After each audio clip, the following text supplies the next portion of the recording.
जागो झारखंडी,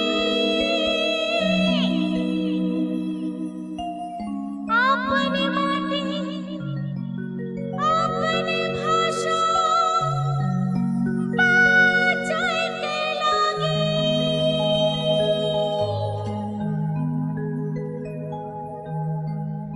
झारखंड का धरती है अद्भुत महान,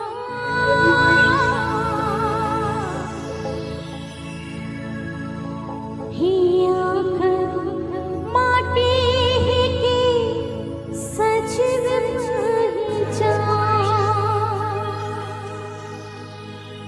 ये जो झारखंड की मिट्टी है ना, इस मिट्टी ने हमें क्या नहीं दिया है, क्या नहीं है इस मिट्टी में?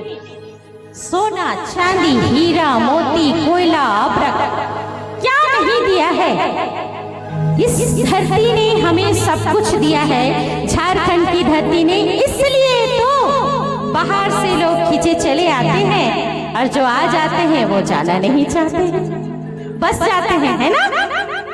तो अब तो जागना पड़ेगा, जागेंगे हम। क्यों जागेंगे ना? तो जागने के लिए हमें क्या करना पड़ेगा? शिक्षित होना पड़ेगा, अपने बाल बच्चों को पढ़ाना पड़ेगा, लिखाना पड़ेगा, तैयार करना पड़ेगा हर जंग के लिए। तैयार हैं आप सब? हाँ कि नहीं? झारखंड कर धरती है अद्भुत महान, हिया कर माटी है कि सजग पहचान। पेड़ पहाड़ जंगल हरा,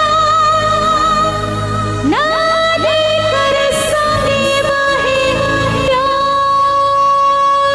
भरे। दिल से कहो ना अपन झारखंड महान, दिल से कहो ना अपन झारखंड महान।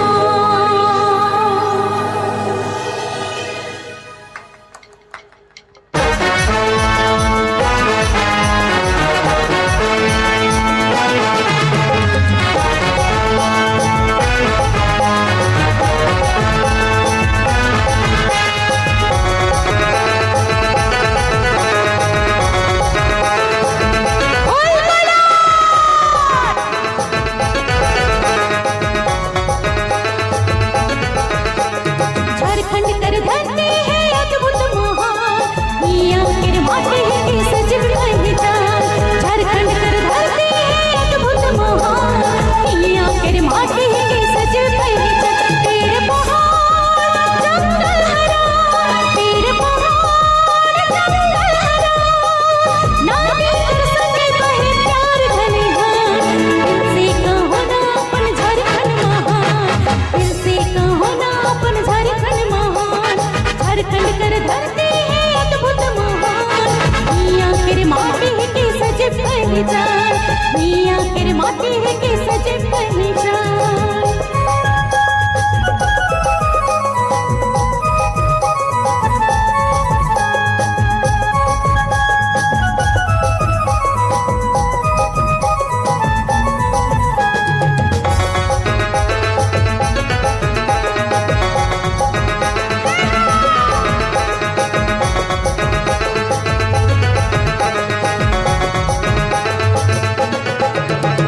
सोना के सन माटी और चांदी सन बहार, जनजाति संस्कृति में टक्कर बहार।